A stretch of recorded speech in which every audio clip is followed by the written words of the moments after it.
Hey, and welcome to an episode that I've been wanting to do pretty much since the beginning that I started YouTube. What you see behind is a car that I've called Project 964 on Speedhunters, and it's a car that I've had for a few years. It's been in storage, in and out of storage, with some issues. The plan was always to, create something cool in Japan with a Porsche, because as you know, Porsche culture in Japan is really cool. It's always something that I wanted to do while being here, on top of all the other Japanese JDM stuff that I get up to. And this is the car to get me there. So I'm really happy that today I can introduce this car officially to the channel. And I really hope that you're going to follow this journey with me, because I'm going to try and kind of dive into Porsche culture here in Japan as much as possible. Down from the owners to the shops to the events like Idlers, and along the way build the car up. So make sure you're subscribed, because there's going to be a lot of stuff happening with this car and the channel. I have big plans. It's finally functioning, working, drivable. It's been a few years in the making. We'll get into all the details later on.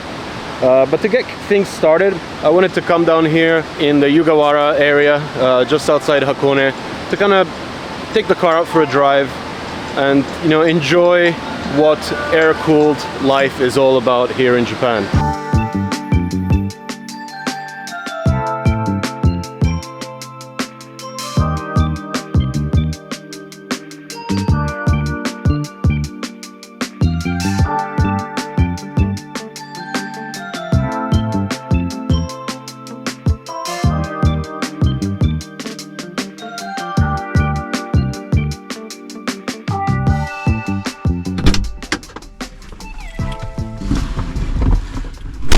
So to run through the whole story of this 964, I'm going to take the car for a little ride on the Tsubaki line here in Hakone. I'm going to go drive down to Yugawara Onsen and then drive back up again and kind of run you guys through the whole story of the car, and starting why it's a Tiptronic. So let's kind of rewind this. This car was actually owned by a good friend of mine. He used to keep it up in his summer house, and the car sat outside, semi-abandoned, for years. And when I saw the car's state, I thought, you know what, let me take it off your hands and kind of save it, not knowing what I would get myself into. But when you see a car like this, and especially after having recently driven a Singer in the US, I had 964 in my mind the entire time. It's one of the cars that I've always wanted, and then once I got to actually experience what the ultimate expression of a 964 could be, I thought, you know what, I can kind of build my own. I can do something with this. And this car came up, and here we are 7 years later. Still really haven't started with the whole project, and that's mainly because after having been used quite a lot, I mean, it has 170,000+ kilometers on the clock. It was abandoned for years, and having sat for such a long time, obviously things start to degrade and go wrong. So literally it's been a hate and love affair that I've had with this car. Basically fixing a few things, a couple of steps forward, and then 10 other things went wrong, and kind of putting me off completely. So it was more like me falling in love with it again, and then putting it back in storage, and kind of saying to myself, I got so much other stuff happening in my life, with the family, with the job. I'll come to the car eventually down the line. Fast forward, to 2024. The car is finally running okay.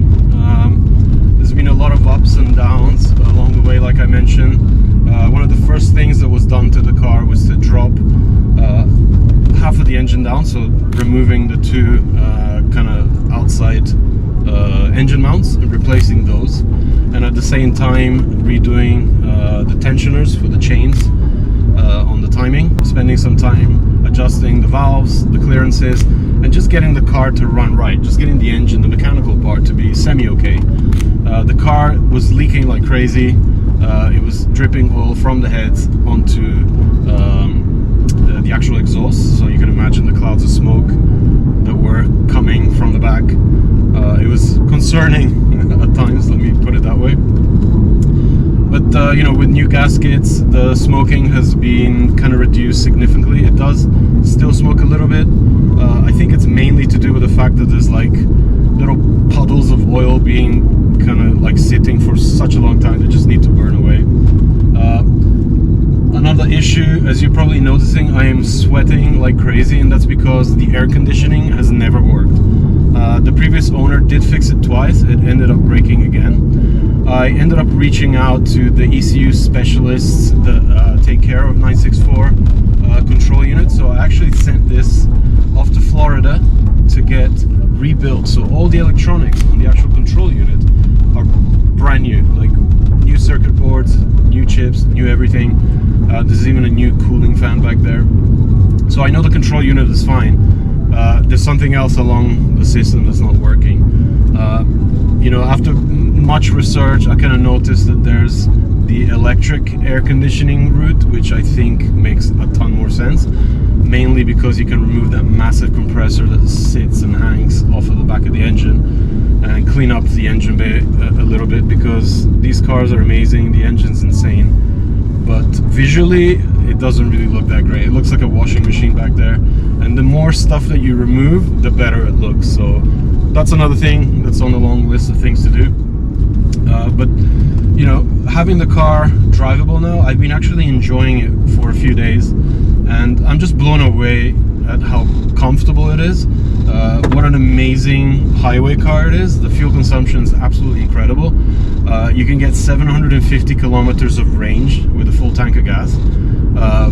It's, you know, torquey as hell, easy to kind of, you know, go for overtakes, and just a great daily basically. It sounds amazing even with the stock exhaust. I definitely want to do something with the whole sound of the engine, kind of figure out what's available in the market that would make sense for me. Like I've approached other projects like the GTR, I would really love to modernize the car in some way. So every upgrade should be kind of adding a factor of modernization into the whole package. So I do plan to upgrade the suspension, fit something modern. Again, with the tires, I'm running on like 15-year-old Michelins that are cracking. That needs to be replaced immediately. I'm going to probably put some Advan Novas on there, and again, inject a modern upgrade to the car and kind of see how it feels each step of the way. I just love the progression of doing a step-by-step approach to building a car. It's the fun, you know, of, you know, playing around with cars. So it makes total sense for me to continue doing that on what I've kind of called Project 964 on Speedhunters, which kind of reminds me, I have chronicled some of the things that I've done to this car on speedhunters.com, so I'm going to put a link in the comment section below, but rather the description section. So go ahead and click that if you want to see a more detailed take on the actual background of the car, the first few things that I did to it, including why there's no actual floor carpeting here, and basically cleaning it up. When the car came, it had this nasty navigation screen that was attached to the lower part of the dashboard. I got rid of that immediately. I took away the ETC card reader that was attached to the lower section of the dashboard again, and put it inside the glove box out of sight, and just cleaned stuff up a little bit. Definitely want to replace the steering wheel with something a little bit modern. I think I might have something special already on the way. But yeah, basically just, you know, create something that makes sense to me. I'm never going to achieve what Singer is able to do with 964s, but, you know, I'm going to try and take inspiration from that and kind of perfect a few details here and there, and just make the car the best version of what it can be. And of course, the biggest thing of all, and the reason that I went for this car is because originally it was actually quite affordable, and I thought, you know what, screw looking for a manual, I'll just get a Tiptronic. They're affordable. I can just add a G50 transmission swap later on down the line. Fast forward 7 years, and those gearboxes are like, you know, $15,000 to $20,000 if you can find them, not to mention all the other stuff needed to convert the car over to manual. So I'm researching on maybe how to fit a 6-speed transmission from a 996, which again would be an even better upgrade for me, because I do like that modernization feel when it comes to upgrading things. So lots to think about, but you know, step by step. What I want to do with this car and this project series here on the channel is just progress it step by step, show you guys what I go through with the upgrades, how life is in Japan with an air-cooled car like the 964 Carrera 2, and you know, hopefully you'll enjoy it as much as I do. I just want to chronicle every step of the way and get some good content out there for you guys to enjoy.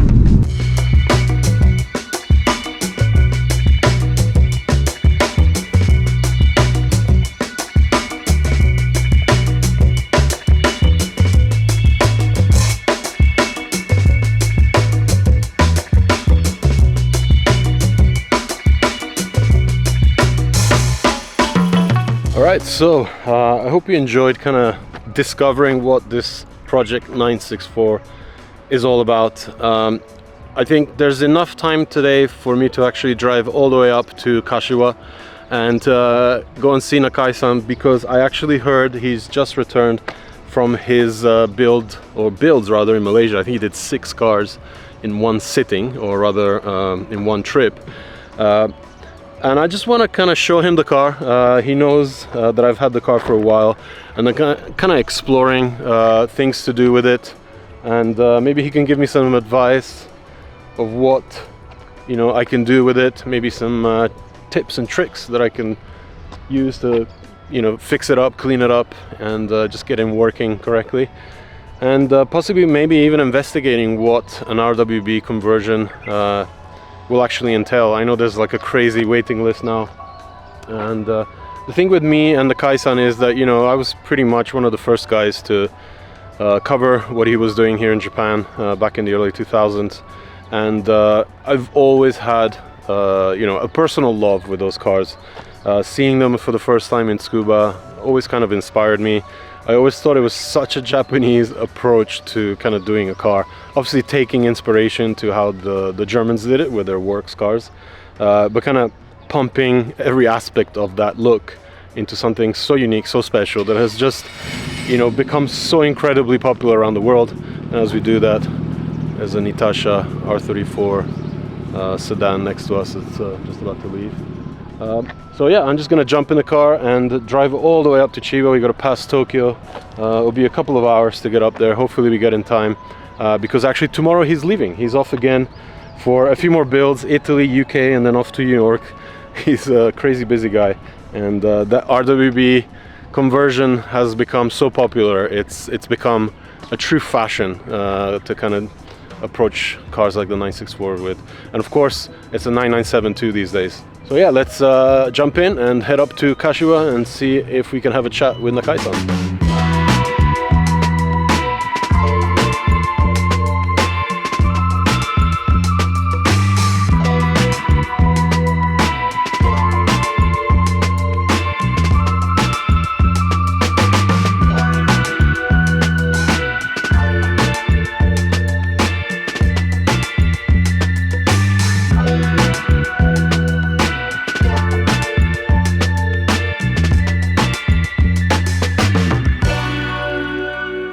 Alright, so we just introduced the car to the channel, and you know, the real reason that I always wanted a 964 is, one, because I loved driving a 964 once I got to try the Singer in the US many years back, but also because I've been shooting with Nakai for so many years that I've always personally wanted my own RWB, and eventually that's the goal. We're here today to kind of chat with Nakai-san, kind of see what options there are there with, you know, the kits that he does, and kind of show him the car. Okay, so we are at RWB, and I had a little bit of a chat now with Nakai-san about the potential conversion of the 964. Like I mentioned, it's something that I've always wanted to do. I mean, I've been shooting with Nakai, you know, from the very beginning, like even before I was part of Speedhunters. I discovered him at Tsukuba with his old 930 Stella, and intrigued on what that look was all about, you know, the staggered wing and the wide body. I kind of researched it, found out what the RWB movement was all about. It was still very, very small back then. It was still very kind of like amateur-based time attack guys in Japan, and they would kind of create these one-off cars with Nakai-san, who used to work at a Porsche workshop before, but then decided to start off his own thing here in Kashiwa, outside of Tokyo.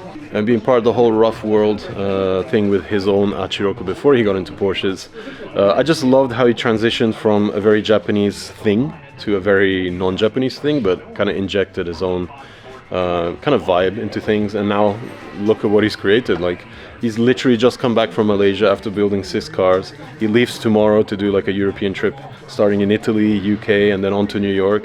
It's just non-stop for him. So I'm very happy that he had a bit of time for me today to kind of chat about what we could potentially do with Project 964.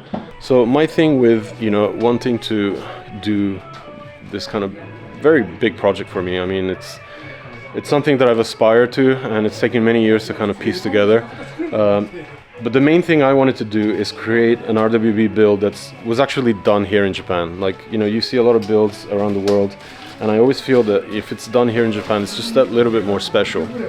And it is a little bit more special for me, because, I kind of went through my entire career shooting cars here in Japan and kind of chronicling what Nakai has been doing over the years, over the decades, really. And, to be able to kind of sit down with him, have a chat of what's possible, it just fills me with joy and excitement for what's coming up.